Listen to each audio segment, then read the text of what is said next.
In 1989, when Ray Farrell joined Geffen Records, one of his initial discussions was with David Geffen. During this conversation, it became apparent that Geffen possessed extensive knowledge about numerous independent bands. Specifically, Geffen inquired about Farrell's thoughts on the Meat Puppets and Dinosaur Jr. He was also aware of Farrell's connection to Sonic Youth, a band that had recently signed with Geffen. Farrell expressed his enthusiasm for working with Sonic Youth, a band he admired. However, he also voiced his skepticism about their potential to achieve mainstream radio success. In response, Geffen reassured Farrell that mainstream radio success was not the primary objective. Instead, Geffen believed that Sonic Youth would pave the way for discovering and promoting the next major successful band. Geffen's response to Farrell underscores a strategic approach to artist development. Rather than focusing solely on immediate commercial success, he valued the potential long-term benefits that could arise from supporting innovative artists. During the period of recording their debut album Bleach, Kurt Cobain intentionally downplayed his interest in more experimental new wave music because he knew it wouldn't be well received by the sub-pop crowd. He believed Nirvana needed to create a grunge album in the sub-pop style to build a fan base before they could explore the music he truly wanted to create. Kurt felt pressure from sub-pop and the Seattle music scene to play straightforward rock music, akin to Aerosmith. He acknowledged that adopting this style was a pragmatic move, as it would make them popular and eventually allow them to explore different musical directions. Kurt had written a song inspired by the Vaselines called Beans, based on Jack Kerouac's book The Dharma Bums, which he wanted to include on the album. However, Sub Pop's Jonathan Poneman dismissed the song as stupid. This desire for more diversity and experimentation in their debut was met with resistance from Sub Pop, both explicitly and implicitly. Lacking a contract, the band wasn't sure how much they could push back against Poneman's wishes and still release their record. Geffen and Sub Pop co-founder Jonathan Poneman had contrasting views on the creative direction and restrictive aspects of Nirvana's music. This is particularly intriguing given the typical expectations of major labels versus independent labels. Geffen was willing to give artists space to explore their creativity without the pressure of conforming to commercial expectations. Despite the restrictions, the pressure to conform to the sub-pop sound helped Nirvana develop their musical identity. Their initial new wave influences, which drew from bands like Scratch Acid and the Butthole Surfers, were deemed derivative. It wasn't until they embraced their roots in bands like Aerosmith and Black Sabbath that they found their unique sound. Kurt recognized that this period of conforming to a grunge style was a learning experience, aligning more closely with his musical roots in rock rather than the quirky new wave music they initially pursued. Admittedly, a preference for traditional rock was bold in a music scene that valued artistic pretensions. The early punk rock movement insisted on playing only punk rock to make a point, but once that point was made, punk was ready for assimilation into other music genres. Kurt once wondered how successful a band could be if they mixed heavy Black Sabbath elements with the Beatles' style. He wanted Nirvana to embody a mix of Led Zeppelin's grandeur, extreme punk rock, and delicate pop songs. This vision would take several years to fully realize. This period of compromise and growth laid the foundation for Nirvana's later work in the 90s, proving that navigating these types of constraints can lead to significant artistic development. Kurt Cobain's interest in Leadbelly began after reading an article by William S. Burroughs, which criticized modern rock and roll and praised Leadbelly for his raw passion. Intrigued by this recommendation, Kurt's curiosity was further piqued when his next-door neighbor played him Leadbelly's last sessions. Captivated by the rawness and sincerity of Leadbelly's music, Kurt became deeply immersed in it. He started buying every Leadbelly record he could find, learned to play his songs, and even adorned an entire wall of his apartment with Leadbelly's pictures. Kurt regarded Leadbelly's music as sacred and considered it one of the most important influences in his life. Kurt's attraction to Leadbelly can be understood in the context of his broader interest in the blues and the cathartic expression of emotional pain. Leadbelly's work, which transcended conventional categories, resonated with Kurt. Leadbelly was an elegant songwriter whose music synthesized various genres and conveyed a profound passion for the human experience. From Leadbelly and the blues, Kurt learned the power of using recognizable imagery to create a unique, almost mystical musical experience. This influence is evident in Kurt's songwriting. Leadbelly's ability to craft sturdy yet melodic music that spoke deeply about the human condition provided Kurt with a model for his own artistic expression. After recording Bleach, Kurt Cobain encountered the Pixies' 1988 album Surfer Rosa. The album featured blood-curdling screams, grinding guitars, and nascent yet clearly discernible pop melodies. This combination resonated deeply with Kurt, as it epitomized the musical direction he aspired to, but felt too intimidated to pursue. Hearing Surfer Rosa made Kurt realize that the musical ideas he had previously rejected were valid and could be successfully executed. Kurt's initial hesitation to play pop-influenced songs for fear of rejection speaks to the pressures musicians face to conform to expectations. The Pixies' popularity in both the UK and on American college radio served as a crucial source of encouragement for Kurt. The Pixies' example demonstrated that it was possible to bridge these divides and find success, thereby expanding the possibilities for what punk rock could encompass. This period of Kurt's musical journey also emphasizes the theme of overcoming artistic self-doubt. Recognizing that the Pixies had achieved acclaim with a style he had previously considered but dismissed, Kurt found the courage to revisit and refine his musical ideas.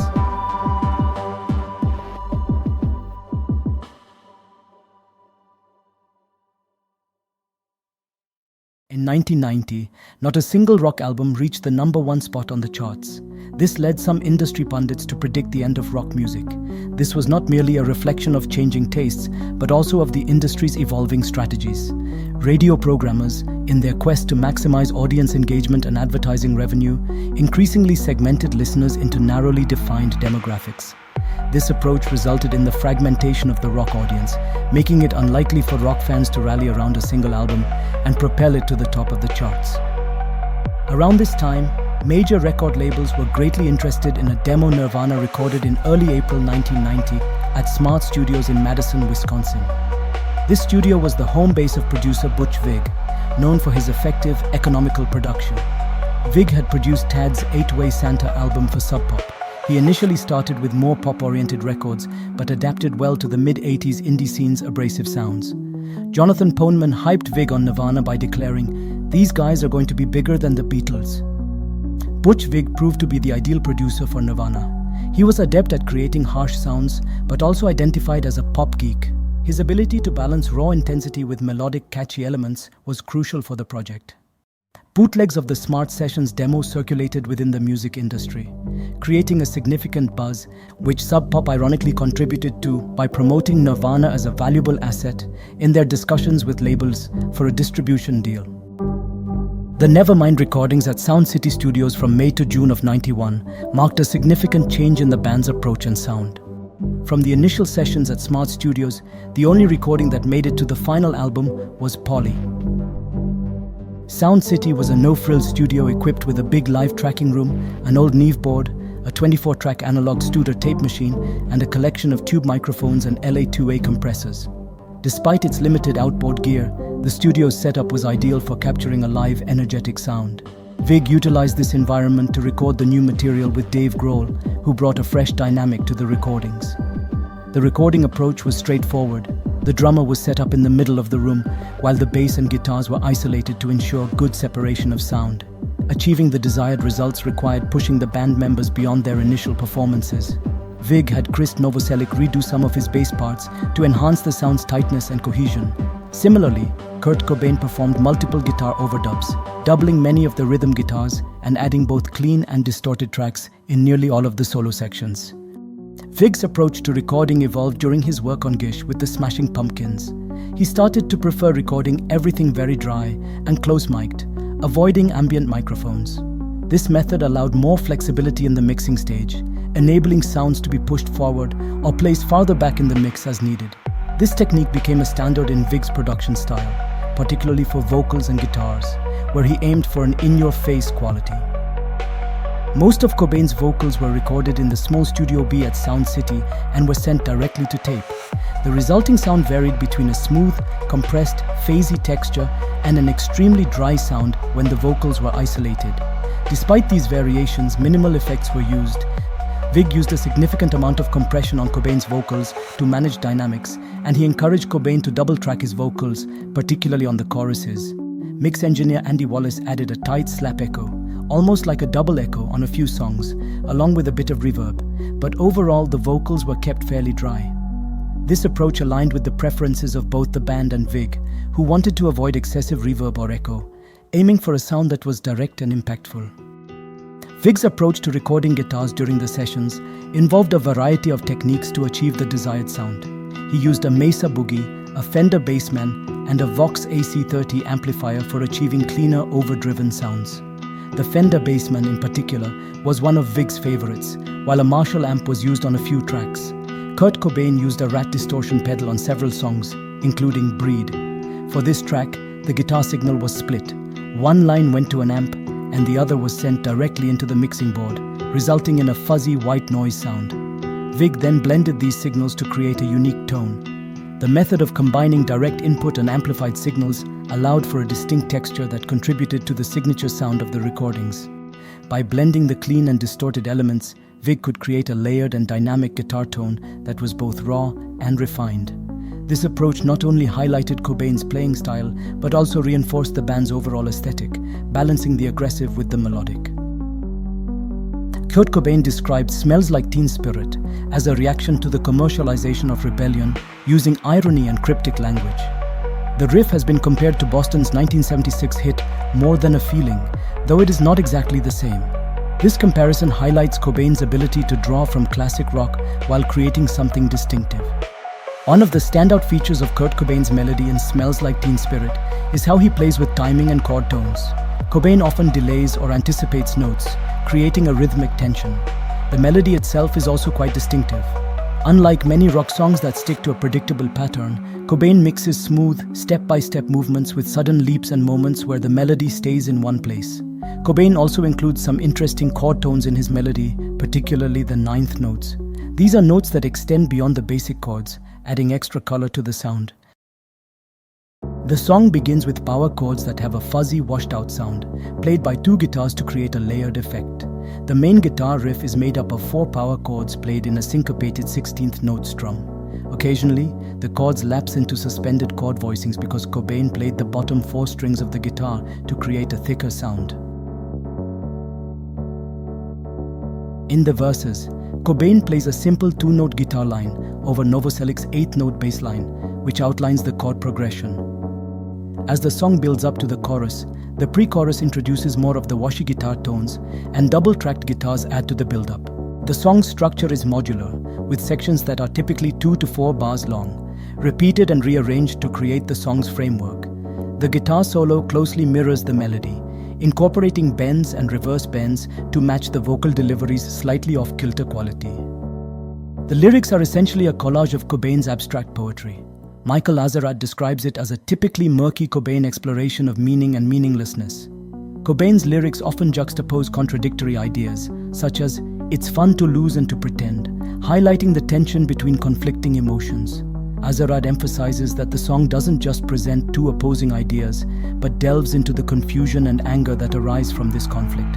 Azerrad concludes that Smells Like Teen Spirit is both a sarcastic reaction to the notion of having a revolution and an embrace of that very idea.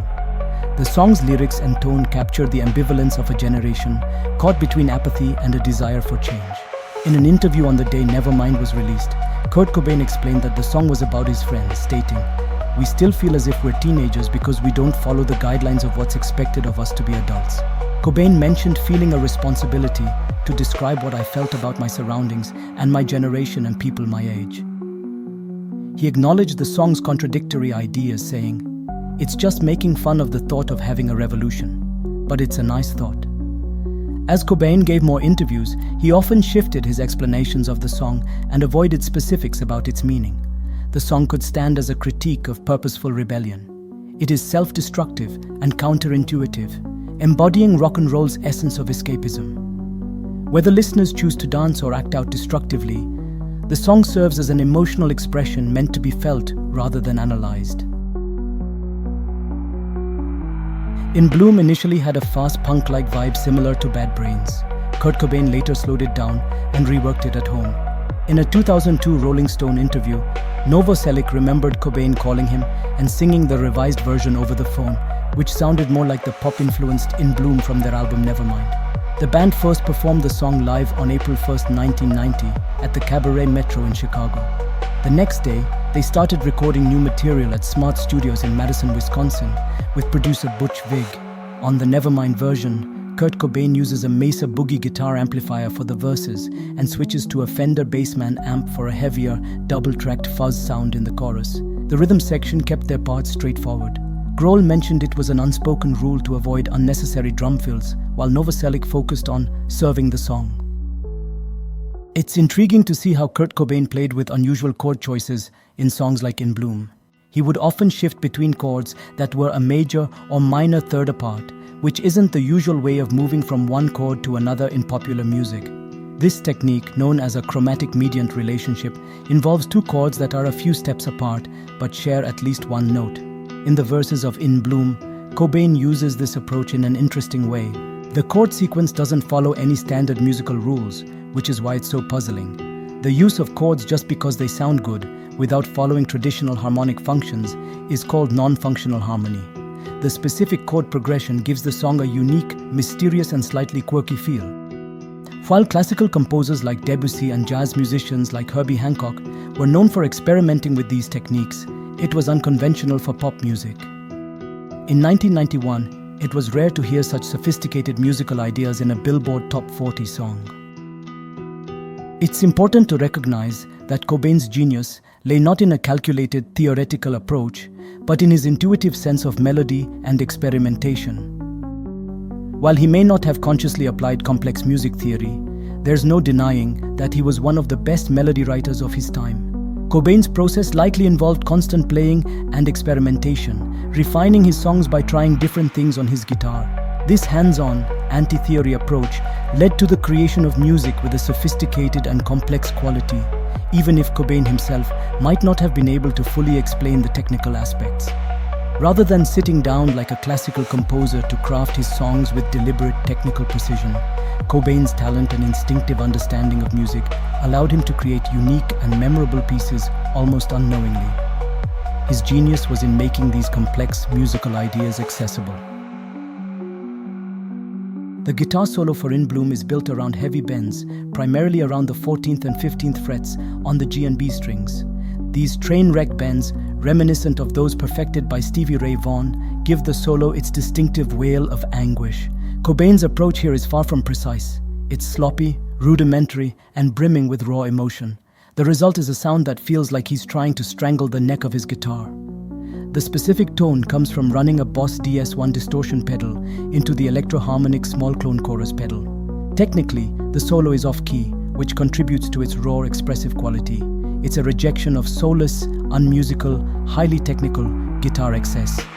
Cobain wrote the song to address the frustration of being misunderstood and commodified by people who didn't grasp the deeper meanings behind their work. The lyrics critique those who enjoy the band's music for its surface-level appeal while missing the underlying messages. The lyrics are a prime example of Kurt Cobain's use of veiled, jumbled language, drawing heavily from William Burroughs' cut-up technique and surrealist art. This method of lyricism involves taking phrases and words and rearranging them to create new meanings, often resulting in a fragmented, dreamlike quality. Come As You Are is in the key of E minor, with Kurt Cobain's vocal range spanning from E3 to F-sharp 4. Regarding the guitar sound, the distinctive washy effect was achieved using Kurt Cobain's electro-harmonic small clone, a chorus pedal known for its wide and watery sound. This effect was not subtle. The guitars were double-tracked to enhance the wide, spacious sound further. The recording achieves a unique and rich bass sound by layering 3 different recordings of the bass line. First, they recorded a standard bass line, then added an octave bass to give it more range. Finally, they experimented by using a dBx subharmonic effect, which enhanced the low frequencies, making the bass sound even deeper and fuller. This combination was meant to mimic the effect of a 12-string instrument, creating a lush, layered sound that stands out in the song. Kurt Cobain had concerns about Come As You Are, sounding similar to Killing Joke's song 80s from 1984. Despite these worries, Cobain agreed to release it as the second single because he believed it had strong commercial potential. Killing Joke was upset about the similarities, and there were rumors of a lawsuit, although it never happened. Their guitarist, Geordie Walker, was particularly displeased and felt that Nirvana didn't handle the situation well. Additionally, there have been comparisons made between Come As You Are and Life Goes On by The Damned. Cobain described the lyrics as intentionally contradictory, reflecting on how people are often pressured to conform to certain expectations. The song, in his view, examines the tension between who we are and who society wants us to be. Lines like, "Take your time, hurry up, choice is yours, don't be late," encapsulates this contradiction. Essayist Catherine J. Creswell points out that Cobain's lyrics often string together phrases that might seem like empty cliches at first glance. These phrases, Creswell argues, create a tension within themselves, as their apparent meaning often leads to contradictions or merely serves to fit a rhyme scheme. In essence, Cobain's lyrics are more than just a set of words. They are a commentary on the conflicting pressures individuals face and the often confusing demands of modern life. This lyrical approach mirrors the internal struggle of reconciling personal identity with external expectations, offering a deep and somewhat dissonant reflection on human behavior.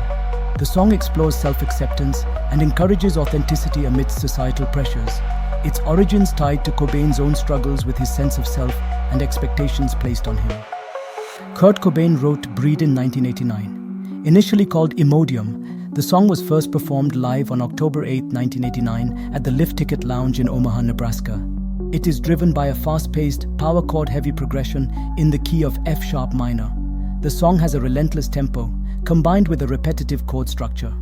The scratchy guitar tone at the beginning of the track was achieved by Kurt Cobain plugging his guitar directly into the Neve mixing console, bypassing the use of amplifiers or pedals.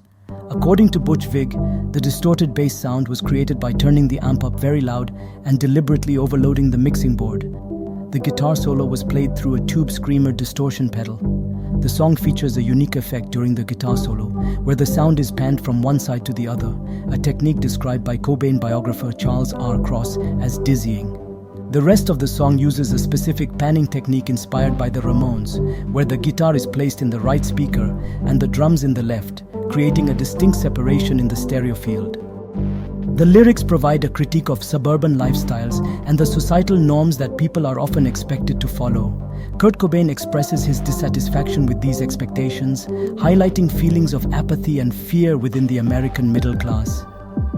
Cobain's lyrics often explore the pressure to conform, a theme present in other songs as well. In Breed, he conveys a sense of frustration with the predictability of suburban life. Lines like "We can plant a house, we can build a tree" demonstrates his ability to use seemingly nonsensical phrases to make a point. This phrase, while sounding whimsical, carries an ironic tone, suggesting a critique of mundane aspirations. Kurt Cobain revealed that Lithium tells the story of a man who turns to religion as a desperate measure to cope with the grief of losing his girlfriend. The songwriting captures a stark contrast between the haunting, dark mood of the verses and the soaring, uplifting chorus. Cobain's talent for melody reaches its peak here, with the guitar riffs beautifully intertwining with the vocals of the verse. Cobain plays chord shapes on his guitar, but often switches between single notes and double stops, adding a loose, almost improvisational feel.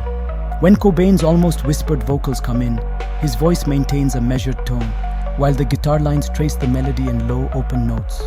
This is complemented by an excellent and very interesting bass counter melody. The rhythm guitar blends seamlessly with Chris Novoselic's bass.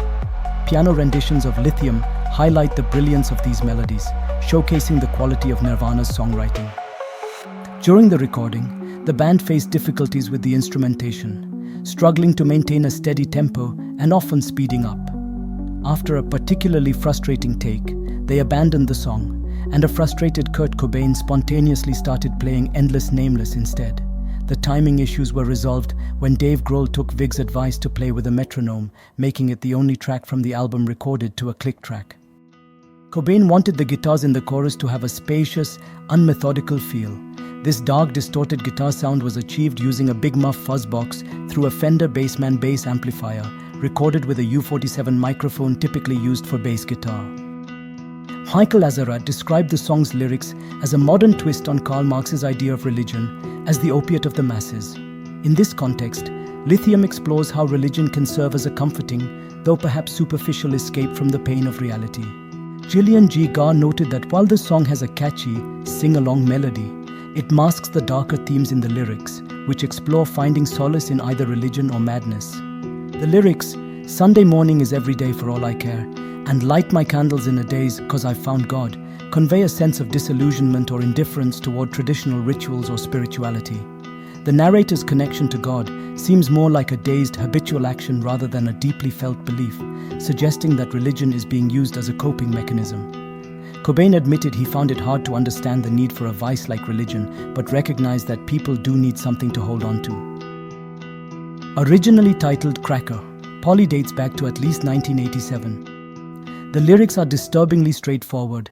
It was first performed live on June 21, 1989 at the Vogue in Seattle. In April 1990, it was re-recorded by Butch Vig at Smart Studios. This acoustic version is the recording that appears on Nevermind. Cobain used a 5-string Stella guitar for this recording, purchased from a pawn shop for $20. He mentioned in a 1992 Guitar World interview that he didn't bother changing the strings, which barely stayed in tune, and he used duct tape to hold the tuning keys in place. Vig described the guitar's strings as so old they didn't have any tone, giving a real plunky sound. According to Charles R. Cross's biography, Heavier Than Heaven, Bob Dylan attended a Nirvana concert and highlighted Polly as a standout performance, captivated by Cobain's intimate rendition. He remarked, "That kid has heart," reflecting his admiration for Cobain. It is unlikely that Cobain knew the extent of Dylan's admiration, but it is fitting that Dylan, the voice of the 1960s, recognized the talent of Cobain, who became the voice of the 1990s. Despite their different musical styles, both artists had a unique ability to transform introspective themes. Dylan and Cobain both wrote lyrics that captured the essence of their respective eras without being preachy or self-indulgent. Their songs are open to multiple interpretations, which has led to extensive analysis by fans and academics alike. People seek to understand Cobain's heart much like they do Dylan's, though it is a pursuit likely to remain unfulfilled. Cobain's talent drew admiration from more than just Dylan. Icons such as David Bowie, Leonard Cohen, and William S. Burroughs also recognized his unique artistry. Burroughs, who met Cobain, described him as very shy, very polite, and obviously enjoyed the fact that I wasn't awestruck at meeting him. There was something about him fragile and engagingly lost. In Polly, Cobain's raw portrayal of darkness and vulnerability resonated with Dylan, who was known for his own exploration of profound and often troubling themes. The simplicity and directness of Polly created a haunting effect that Dylan could appreciate. In the early 1990s, the discussion around sexism was often ignored, but Kurt Cobain wasn't one to remain silent on the issue. Cobain explained the song's title, Territorial Pissings, by drawing a parallel between the animal kingdom and human behavior. In the animal kingdom, the male will often piss in certain areas to claim his territory, and I see macho men reacting towards sex and power in the same way. This metaphor captures Cobain's disdain for toxic masculinity, which he viewed as a pervasive societal problem. The song's intro lines, spoken by bassist Chris Novoselic, are borrowed from the Youngbloods song Get Together. Come on people now, smile on your brother, everybody get together, try to love one another right now. Cobain later explained to Brazilian publication O Globo that the Youngbloods song speaks of people who join together to be cool and try something new, the ideal contrast to the macho men I'm portraying in Territorial Pissings. We didn't mean to be offensive to the guy who wrote it. The idea of being positive and causing change in society and the world was appropriated by media, who turned it into something ridiculous, a caricature. Territorial Pissings is one of 3 songs, along with Breed and Stay Away, that uses hardcore punk's fast tempo. To achieve the distinctive jangle crunch guitar sound, Cobain took an unconventional approach. Despite protests from producer Butch Vig, Cobain plugged his guitar directly into the mixing desk. But the direct sound was not strong enough on its own, therefore the signal was split. One line went through an amplifier and the other went directly into the Neve control board using Cobain's Pro-Co-Rad distortion pedal. Both signals were blended in the final mix. During the recording, his voice became increasingly strained, culminating in a very raw performance that brought the session to an end for the day. Beneath the song's exterior, there's also a hint of Cobain's personal reflections. The opening verse, When I Was an Alien, taps into Cobain's childhood fantasy. He once said, I wanted to be from another planet really bad, revealing a desire to escape from his ordinary life. This line adds a bit of introspection to the otherwise rebellious track, showing Cobain's ability to blend personal vulnerability with his critiques of society. Drain You is a love song with a dark, surreal twist, exploring themes of dependency and decay. The lyrics, filled with medical references, reflect Cobain's fascination with the grotesque. The song's origin lies in Cobain's complex feelings about intimacy and the often destructive nature of love. Kurt Cobain has often said that people read too much into his lyrics, but Drain You is rich with imagery and consistent themes that suggest a deeper exploration of the darker aspects of relationships. The song depicts a situation where one partner is selfish and thrives, using the metaphor of two fetuses sharing a womb. Once the selfish partner has taken everything they need, they abandon the relationship, leaving the other depleted. Kurt Cobain had an interest in anatomy, which is evident in the song's references to the female reproductive system. For example, the tube likely refers to the fallopian tube. The water is so yellow could refer to amniotic fluid in the uterus, which can be tinted yellow. In the chorus, the act of chewing meat and passing it back and forth in a passionate kiss may seem intimate, but it actually reveals the selfish partner's intention to keep their significant other around just enough to continue using them as a source of nourishment. The line "You're my vitamins" illustrates how the selfish partner views the other as a source of sustenance. Ultimately, the relationship metaphorically ends with one fetus being born healthy and the other resulting in stillbirth. The analysis of Kurt Cobain's songwriting in Drain You highlights his unique approach. Unlike most songwriters who match their melodies with predictable chord progressions, Cobain often sang in a different key from what he played on the guitar. Instead of using a straightforward progression, Cobain alternates between major and minor chords. He also used syncopation in the melody, landing on notes just before the chord changes, which allowed for key changes almost every bar. This technique, also seen in Lithium and On a Plane, gave his songs an unpredictable quality. He often began his melodies on weaker notes like sixths and fourths, used chromaticism, and freely alternated between different scales, including major, minor, harmonic minor, and melodic minor. In Drain You, he even incorporates the Mixolydian flat 6 scale on the second F-sharp chord, showing his disregard for traditional rules and his ability to craft something entirely original. Cobain's genius as a melody writer was instinctual, not technical. He intuitively crafted complex songs like Drain You by experimenting with his guitar and refining melodies through feel rather than formal theory. Butch Vig noted, "It has more guitar tracks than any other song on the Nevermind album. There is one clean guitar track and 5 distorted tracks, 2 using a Mesa Boogie amp, 2 using a Fender Bassman amp, and 1 dubbed the Super Grunge track, which used a pedal on the Fender Bassman." Instead of a traditional guitar solo after the second verse, Cobain added sounds from squeaky toys and an aerosol can, creating a 17-bar abstract section. Sound engineer Andy Wallace added delay to these sounds for a complete effect. Dave Grohl called this part the Bohemian Rhapsody of the album. According to the biography Heavier Than Heaven by Charles Cross, Drain You was one of a half-dozen memorable songs Cobain wrote following his breakup with American musician Toby Vale in November 1990. Cross described the lyric, "It is now my duty to completely drain you," as both an acknowledgement of the power Vale had over Cobain and an indictment. Lounge Act is driven by a bass line in the key of G major. The interplay between the bass and guitar parts, combined with the syncopated drum patterns, gives the song a nice rhythmic complexity. The sharp bass line Novoselic uses to open this song doesn't sound like a bar jazz track, but the band used to joke that the song's elastic vibe had the mushy swing of mediocre bands playing covers in hotel lounges. From there, what started out as a wordless jam got a nickname, the Hotel Bar Music Lounge Act, that stuck with it. Cobain played the main parts using a Vox AC30 amp and then layered additional guitar parts with a Fender Bassman for the sections where the intensity increased. Kurt Cobain said the song Lounge Act is about having a vision that's destroyed by a relationship and not being able to finish what you do artistically because the other person gets in your way. The song returns to the feeling of being torn between love and art and expresses sympathy for the person he is addressing, but criticizes the suffocating security of the relationship. This security isolates the couple from the world when one partner wants to explore it further. Stay Away employs a power chord progression in the key of C major with a fast tempo and aggressive delivery. It is one of 3 songs, along with Breed and Territorial Pissings, that uses hardcore punk's fast tempo. The band uses the same technical setup as they did on Breed. Initially called Pay to Play, The song criticizes the conformity of the Olympia indie rock scene.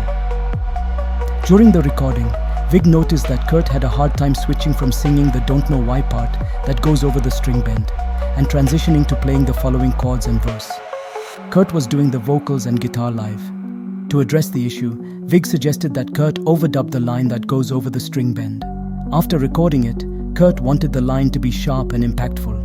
Vig then placed the vocal overdub into a sampler and aligned it precisely with the guitar part. The result was a quick, punchy delivery of "Don't Know Why," perfectly timed with the guitar bend, making it feel immediate and forceful, like a sudden hit. The song ends with the band creating a chaotic noise, similar to the ending of endless Nameless. On a Plane is a testament to Kurt Cobain's genius as a melody writer, comparable to someone like John Lennon. The song features intricate melodic structures and showcases Cobain's masterful use of chromatic harmony, as seen in other tracks like In Bloom and Heart-Shaped Box. Despite his reputation for simplicity, Nirvana's songs often include sophisticated modulations and complex counterpoint, particularly between the guitar and bass. In On a Plane, Cobain employs chords with subtle variations, such as in the verses, starting on the sharp 4 on the second chord, and integrates these with a bass line that harmonizes perfectly. The bass melodies on their own stand out. The rich counterpoint remains evident even when the guitars are stripped away, listening only to the bass and vocals. Cobain's unique sense of melody, marked by perfect voice leading and cadential resolution, remains inimitable, setting his work apart in a way that cannot be replicated. Butch Vig called it a great pop song. According to Vig, the song was fairly new at the time of recording and took a few takes to complete. The final lyrics were written at Sound City just before recording the vocals, which is why the line, "What the hell am I trying to say?" was included. Kurt said of the Nevermind version of the song that it turned out too polished. "I'm really not satisfied with how it ended up. It should have felt grittier and more intense. We definitely bring more energy to it when we play it live." Something in the Way was written in 1990. The earliest version of the song is a solo electric demo, which appeared in a medley that also included the unreleased tracks You Can't Change Me and Burn My Britches. Brett Morgan likened this early medley to a rock opera, noting how Something in the Way seemed to emerge from the remnants of the other two tracks in a surprising way.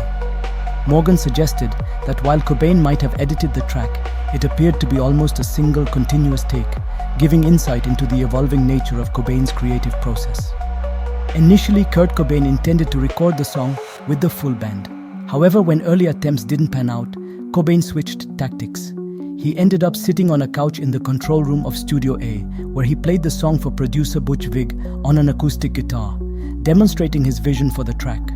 Vig was struck by the intimate quality of Cobain's solo performance. He decided to capture this feel by recording the song with just the acoustic guitar and Cobain's vocals. To achieve the right atmosphere, Vig turned off the air conditioning and unplugged the telephone in the control room, setting up microphones to record in this stripped-down style. This solo rendition formed the foundation of the recording, with the initial vocal take used for the verses.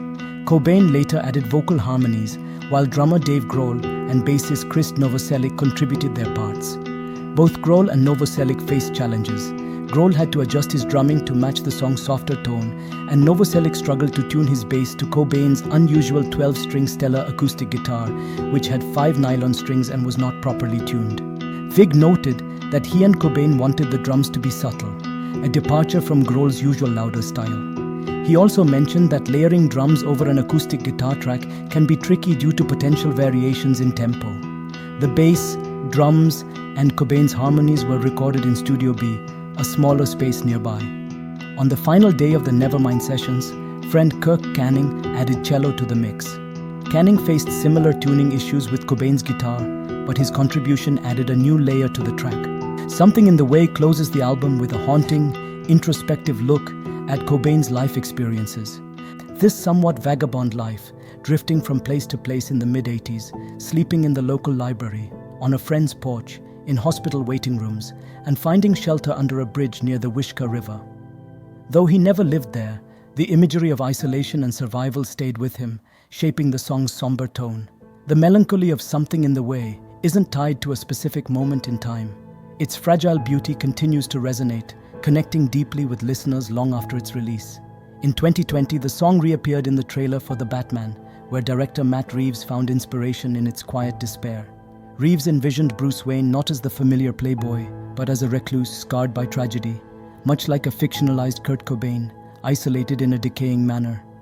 Robert Pattinson, chosen for the role, had what Reeves called that Kurt Cobain thing, capturing both the allure of a rock star and the loneliness of a recluse. The song struck a chord once more, reaching a new audience, and nearly 30 years after Nevermind's release, Something in the Way charted for the first time, proving that its quiet, haunting presence still lingers in the collective mind, merging past and present in a shared melancholy. The minimalistic arrangement, set in the key of D minor, features a repetitive, finger-picked guitar part and subdued vocal delivery. The use of cello adds to the somber tone, contrasting sharply with the album's overall energy and serving as a poignant conclusion. The somber tone provides a stark contrast to the rest of the album, offering a final, intimate glimpse into Cobain's psyche. As Something in the Way fades, it leaves behind a stillness, a quiet reflection of Cobain's past. The simple arrangement creates a deep feeling of isolation, a moment of introspection that stands apart from the rest of the album's pulse. From the silence, something emerges, a surge of chaos and primal energy suggesting a brush with something vast and unknowable. Endless, Nameless emerged from the chaos of the Nevermind sessions. It was birthed following a failed attempt to capture the essence of Lithium. While Lithium explores themes of religion as a refuge from despair, Endless, Nameless is the opposite, a raw outpouring of rage and chaos. In the midst of this discontent, a visibly agitated Kurt Cobain directed producer Butch Vig to keep recording as he, Dave Grohl, and Chris Novoselic launched into it. Vig recalls the moment. Cobain's voice, unrestrained, conveyed a rage so intense it was unsettling. Cobain's performance was a storm of fury and desperation, marked by noise and screaming that pushed the limits of the studio's capacity. Unlike the polished tracks of Nevermind, Endless, Nameless was captured live in a single unedited take. Cobain's vocals and guitar were recorded in the center of the room, using a Shure SM57 microphone intended for spoken word rather than music, leading to a mix of sounds blending together. The recording session took a dramatic turn when Cobain smashed his black Japanese Fender Strat, abruptly ending the day's work. The impact of this outburst can be heard around 19 minutes and 32 seconds into the track. Danny Goldberg, Nirvana's co-manager, recounts his reaction upon first hearing Nevermind. He immediately recognized the potential for the band's growth, especially noting the song Smells Like Teen Spirit as exceptional. Additionally, Come As You Are stood out to him due to its appealing chorus, which he believed could attract mainstream rock fans. Goldberg sensed that the timing was favorable both generationally and culturally for Nirvana's music to resonate with a wider audience. But despite his optimism about their success, he did not anticipate that any artist from the alternative subculture, including Nirvana, could achieve a global pop hit. Goldberg's observation about the generational and cultural alignment suggests that Nirvana's rise was part of a broader shift in cultural dynamics. In the late 1980s, hair metal bands had an androgynous look, with big hair, makeup and flashy clothes. They often sang about partying and excess. In contrast, grunge bands like Nirvana adopted a more masculine look with flannel shirts, jeans and work boots. Despite this rugged appearance, their music and lyrics showed a sensitivity that was often more feminine and included themes of anti-sexism. This difference in style and substance set alternative bands apart from hair metal. Bands like Nirvana brought a new kind of masculinity to rock that was introspective and critical of traditional gender roles. This shift allowed for a broader range of emotional expression and connected with audiences in a way that the glamour and excess of hair metal could not. Peter Barron recalled an incident during the shooting of the Guns N' Roses video for Don't Cry, just before the release of Nevermind. He brought a CD, a cassette, and a hat to the set as gifts for Axl Rose. Axl not only appreciated the gesture, but also used the hat as a prop in the video and wore it during some interviews. This indicates Axl's immediate enthusiasm for Nirvana. Lisa Gladfelter shared that Axl Rose went so far as to leave a phone message, pleading for Nirvana to play at his birthday party. However, there was no possibility of this happening because Nirvana harbored a strong dislike for Guns N' Roses. Slash reflected on this era, acknowledging that some of Guns N' Roses' songs had a sexist edge, though he insisted they weren't meant to be taken seriously. The album's portrayal of women, and the aggressive masculinity it exuded reflected the attitudes of its time. Even the album's original cover art, depicting a woman who had just been assaulted by a robot, contributed to its perception as having sexist undertones. Kurt Cobain's relationship with the social movements of his time was complex. He championed causes like anti-sexism and LGBTQ rights, often using his platform to speak out against injustice. However, his approach was deeply personal and driven by a genuine sense of empathy. Had he lived, he might have become a critic of the more rigid and sometimes intolerant segments of modern social activism, emphasizing instead the importance of sincerity and personal conviction in fighting for what one believes in. Kurt also had no problem making choices at election time. His support for Jerry Brown in the 1992 Democratic primary revealed his alignment with a candidate who, much like himself, was seen as an outsider. Brown, known for his progressive stance on environmental and social issues, was a stark contrast to the more conservative mainstream. He also gained a reputation as a fiscal conservative. Despite the privileges of his office, Brown chose to rent a $275 per month apartment near Capitol Park in Sacramento, foregoing the newly constructed 20,000 square foot governor's residence. He walked to work and drove a modest Plymouth Satellite sedan instead of using a chauffeured limousine. Similarly, Nirvana, despite their success, maintained their original sense of self and identity. Danny Goldberg noted they remained grounded in the psychological lane they had created before fame. Mark Cates recalls a moment at the Phoenix in San Francisco on New Year's Eve, where the band celebrated teen spirit, topping the Live 105 countdown in a modest setting, a cheap hotel with champagne, but without the trappings of rock star excess. When Jerry Brown's campaign ended, Cobain's support shifted to Bill Clinton. Though with some reluctance, Cobain recognized that Clinton, though more conservative than Brown, represented a lesser evil compared to the Republicans. Cobain's skepticism towards wealth and power was evident in his dismissal of third-party candidate Ross Perot, whom he didn't trust due to his billionaire status. Cobain's psychology was undeniably complex. He was a person who detested bullies, misogynists, and any form of oppression. His reaction to the rise of Donald Trump would likely have been one of deep revulsion. His values were clearly articulated in the liner notes of Incesticide. "I have a request for our fans. If any of you in any way hate homosexuals, people of different color, or women, please do this one favor for us. Leave us alone. Don't come to our shows and don't buy our records." This was Cobain's way of asserting that his music was rooted in inclusivity, rejecting any association with those who harbored racist, sexist, or homophobic beliefs. When speaking of Nevermind, one might say woke rock, because that's what Nevermind did. It woke rock. Woke as a verb. The album was a huge shift, steering the genre away from superficiality and towards a more introspective and socially conscious direction.